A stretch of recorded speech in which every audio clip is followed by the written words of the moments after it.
Okay, I've been debating about posting this story from my childhood for a while now. I know it'll probably be looked over or just regarded as fake, but it's Halloween night, so what the hell? First, some background. This event took place back in 1998 when I was still a young derp, growing in the rural south, and by rural, I mean the boonies of the boonies. The type of place that's so remote that you could have a full-scale, hillbilly turf war and no outsiders would probably ever hear about it. So it goes without saying that weird/spoopy shit happened in the area all the time. However, I think that this event in particular was more dangerous, and I think more terrifying, than anything I ever encountered while digging around in the woods when I was younger, and it still gives me a cold sweat if I think about it at night for too long. It happened at my grandparents' house, which was set in a small clearing in the middle of some 30 to 35 acres, almost all of which was densely wooded. The old place, as it was called, was an old boxcar-shaped farm that was built up off the ground, with wavy tin sheets for skirting around its base. It also had two small porches, one on either end of the house. It was here that my family would gather to celebrate the major holidays together. This time, it was Thanksgiving, so everyone brought a dish set atop of Granny Rose's long dinner table. Chicken and dressing, potato salad, sweet potatoes, you name it. It was there. Good times.jpg. So, onto the actual story. It's a few days before Thanksgiving. Most of the family have already arrived, so my grandparents' small house is already getting crowded, prompting us to spend a lot of time outdoors. Typically, the men go off hunting or fishing, the women sit on the porch and catch up, aka gossip, and us kids have all sorts of fun doing stupid shit in a yard/in the woods. On this day, my older brother, let's call him Tom, and I were playing with our cousins at the edge of the clearing the old place sat in. We were growing tired of playing cowboys and Indians, so Tom suggested we sit down and play spin the bottle. One of our cousins, Duke, balks at the idea. Dude, we're all related. Tom, like the pervy little fuck he is, replies, yeah, but that makes it more interesting. You kinky little bastard.mov. After Tom works his smooth talking magic and convinces everyone this is totally not fucked up, we'd set some rules for the game, like all kissing had to be done in private, a little ways into the woods. Retrieve an empty bottle from the back porch and begin. Little does Tom know that a round to spin the bottle is literally my dream come true. Full disclosure, young me had a huge crush on my cousin Lex. I swear to fuck if I see any Sweet Home Alabama comments. Lex is about a year older than me, and we've been friends since forever. 10 out of 10 blonde, adorable laugh, always wearing jean shorts that showed off her amazing and I'll stop right there before the story gets too spooky to too zesty. Anyways, it would seem the spirit of Johnny Reb is smiling upon me today because Lex and I are getting paired up, and we go into the woods to keep the cousin-kissing redneck stereotype alive and well. So we go back a bit in the woods, and Lex, probably noticing that I'm palm sweaty, mom spaghetti, asks, hey, are you sure you're up for this? I mean, we don't actually have to kiss if you're like nervous or something. You kidding? I'm totally not nervous. Are you nervous? Me? Nervous? Never. And with that, she pushes me against a tree and we start kissing. Is this what heaven feels like? .avi. Suddenly, we both hear a sound. A strange sound, deep in the depths of the forest. It kinda sounds like a coyote having an A&F, only much lower pitched.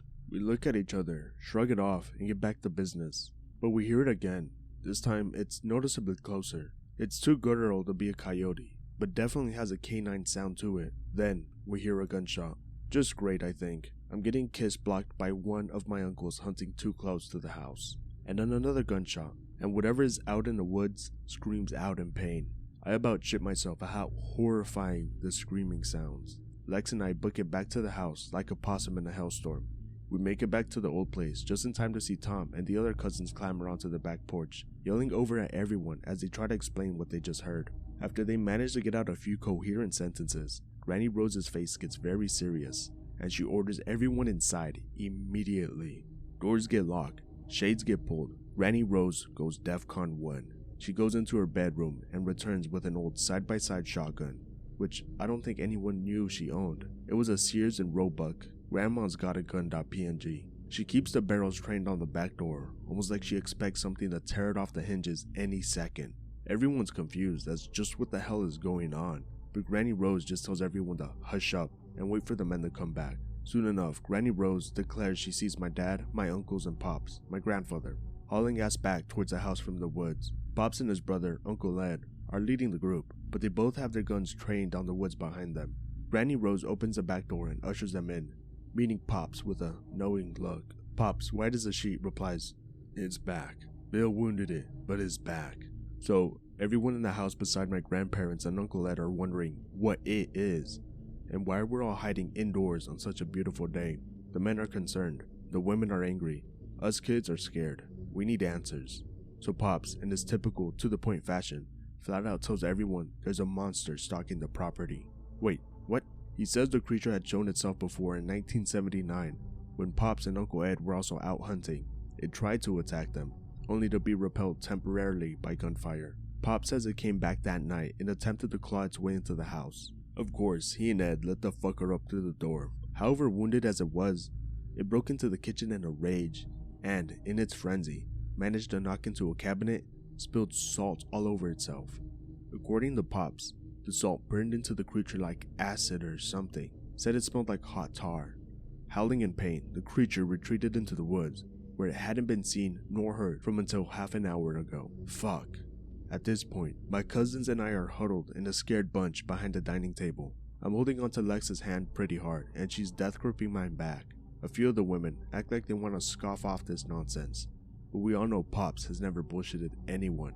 We ask for a description of the beast. Pops replied that it resembled a large black bear crossed with a wolf, but with no tail, and that it stood somewhat like a gorilla, with its front legs higher than its rear legs. Shit, fuck shit, it's a werewolf. No, says Pops, it's a Loup Garou. One of my aunts is like, what the fuck's the difference? Loup Garous are real, and normal bullets don't do anything to them. That's why I keep some that I've loaded myself with salt in addition to powder. So let me get this straight.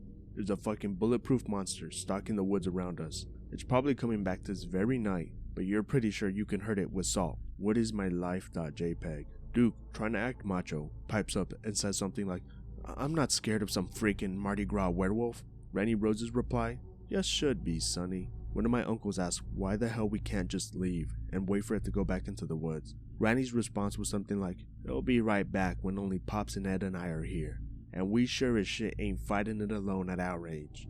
At this point, the general consensus among the men is, so do we go out and hunt this fucker down, or do we just sit here and wait for it to come up this way and eat our souls or whatever? We gotta stay here, says Pop, because none of you have damn salt rounds. Did Pops just swear? Shit just got real. Pops turns to Uncle Ed and says with a firm expression, let's finish this for good, Ed. And with that, we all set to work, getting ready for the return of this Loup Garou. The men have turned the kitchen and the dining room into a hillbilly ammunition factory, with powder, primers, casings, and salts all over the place.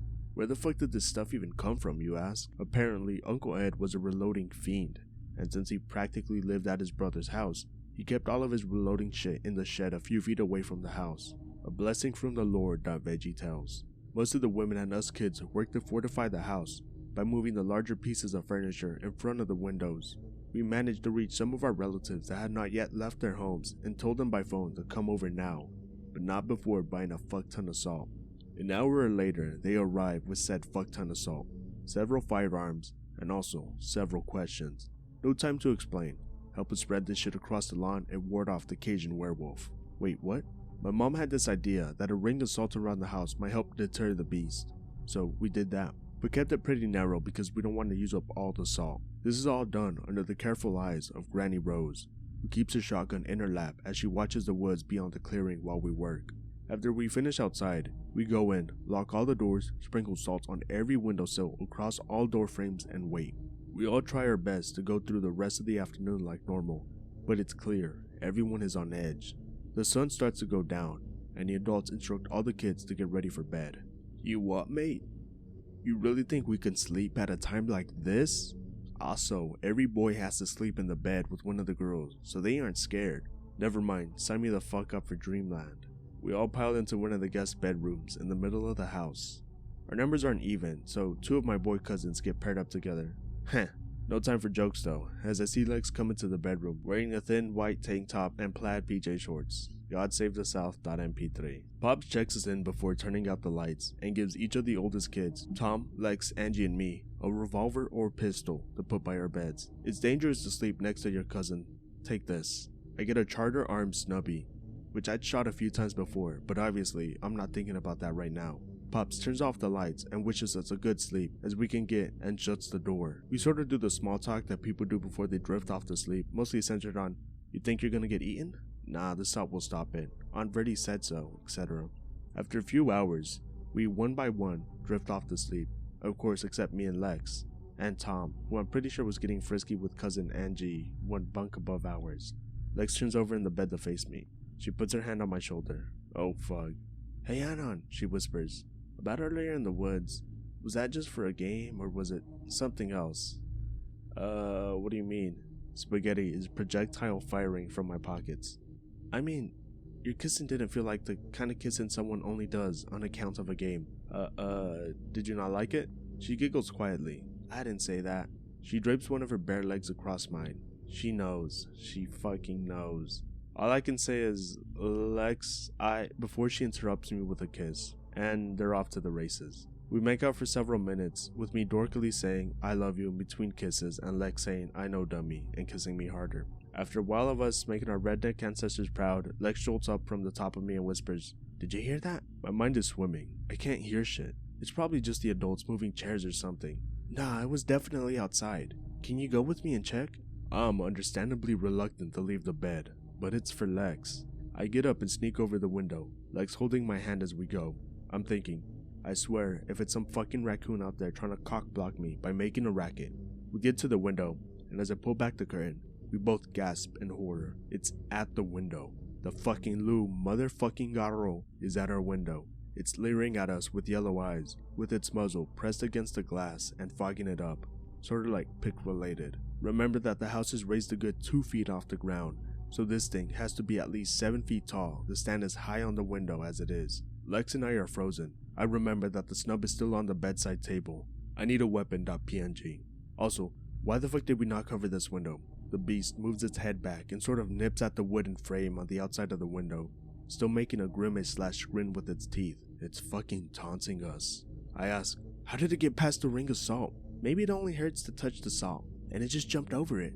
We're still silently freaking out in front of the window when Tom apparently looks over from his bunk with Angie and sees the monster. He screams, Holy shit! At the top of his lungs and almost falls off the bunk. The Loup Garou responds by letting out a deafening screeching that I was certain would break the glass. Lex and I dive away from the window. Immediately, 2 of my uncles burst into the room, take aim at the window and fire. The monster recoils as it howls and grabs at its shoulder and chest with its hands and then rushes away towards the back of the house. Uncle rushes us all out of the room, seeing as how the window is now full of holes. We rush into the hall, but not before I grab the snubby off the bedside table. With Granny Rose's permission, her beloved dining table gets dragged into the bedroom and placed against the window, braced by bunk beds. Everyone is clustered in the kitchen, scared shitless now that us kids have actually seen the Loup Garou with our eyes. Pops is gripping his bolt-action 410, so hard his knuckles are white, but otherwise shows no fear. An hour goes by of us all standing still, with the beast scratching and tapping at the walls around the house, making angry, vindictive snarls and screams. Pop can tell everyone is at their wits' end, with several of the adults about to run out the front door and make a mad dash for the cars. Ed, this ends now. Follow me, boys. And with that, Pops and Ed move towards the back door. We protest. Wait, are you nuts? It'll kill you if you go out there, and so on, but their resolve is clear. My father, uncles, Pops, and Ed head into the back porch, armed with jerry-rigged salt ammo. They instruct us not to come outside for any reason, and not to open the door unless they tell us. With this, they walk onto the back porch and close the door behind them. Shit's going down in Dixie. Everyone tries to peer through the small window on the back door, but Granny Rose pushes them away. Back, you ninnies. You want to do something? Pray for victory over this demon. Several do just that. I'm hugging onto Lex for dear life. We're both still shivering. I feel sick in my gut, thinking about the possibility we could lose several family members and our own lives any minute. We hear Pops begin to taunt the Loup Garou, and the other men soon join in. You old fat Cajun bastard. Why don't you just come up here and face us head on? Come on out, motherfucker. What the fuck are they doing? Just then, we hear a booming screech/roar that echoes through the yard and the houses. I hear my father say, He's closing fast, pa. Not yet. Uncle Bill yells, He's 15 feet out, damn it. Not yet. Now. Give this fella a volley.txt. They fire everything they had at once. I've never heard that much gunfire in my life before. Literally sounds like Vietnam in our backyard, and then silence. My aunts are crying silently. My mom is about to pull her hair out. My cousins look like their eyes are about to pop out their heads. Granny Rose leans against the door and asks, Herbert, Did you get it? Are y'all okay? Pops replies, we got him. Olivia, it's over. The release of the tension in the house was enormous.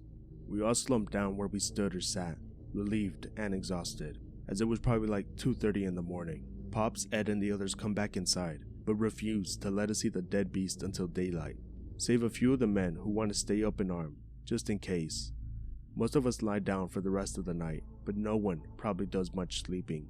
Lex and I spend the night in the bed just holding one another, tired but grateful to be alive and together. The next morning, the first thing everyone wants to do is go out and see the carcass of the Loup Garou. As we walk off the back porch, we're immediately met with the stench of burning tar, just like Pop had told us. It looks a little different now. It's sprawled out dead in the yard, but it still sends a chill down my spine to see him. It's very large. I'd say it's between the size of a Kodiak grizzly and a polar bear. Its fur is thick and matted, jet black with some gray-brown around the shoulders and wattle or beard below its chin.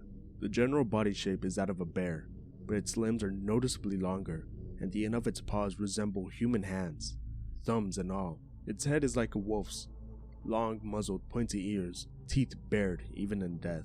I also distinctly remember Duke and Tom making fun of its testicles, which are visible as the creature's lying on its back. Several of the men want to pose for a victory picture with it, but Granny Rose forbids it, saying that no evidence should be left that the demon existed, as this could somehow give it power to return from the dead. The face when one of your aunts jokes about making a Loup Garou fur coat after it came very close to killing us all. So a large pit is dug away into the woods. The carcass is dragged back using four-wheelers, and after being dumped into a hole, it's doused with diesel and set ablaze. While the fire is going, the house gets back in order. Furniture is put back, salt is vacuumed, and guns are cleaned and oiled. After the fire is snuffed out, the hole is filled in, and at Granny's insistence, a large wooden cross is built and driven into the ground atop the grave, Pick related, taken years after the event. The power of Christ compels you to get and stay get, Loup Garou. Then we get up the next day and have a good Thanksgiving together, albeit with a more subdued attitude as a whole. Scarred for life, but thankful to be alive. And that's pretty much it. Not a really glamorous ending. We gradually just went back to our normal lives. We never had another sighting of the Loup Garou afterwards, and we ended up spending every holiday at the old place until Pops died, when my parents moved Granny Rose to be closer with us. Apologies for taking a long fucking time to write this, but I feel some kind of peace in finally putting these memories into words, as well as telling it to someone else. Horror Highway doesn't endorse incest. The OP of this story writes one more post saying that him and his cousin have gotten together multiple times and some of the family even knows about it. That's pretty disgusting. The story's pretty gross.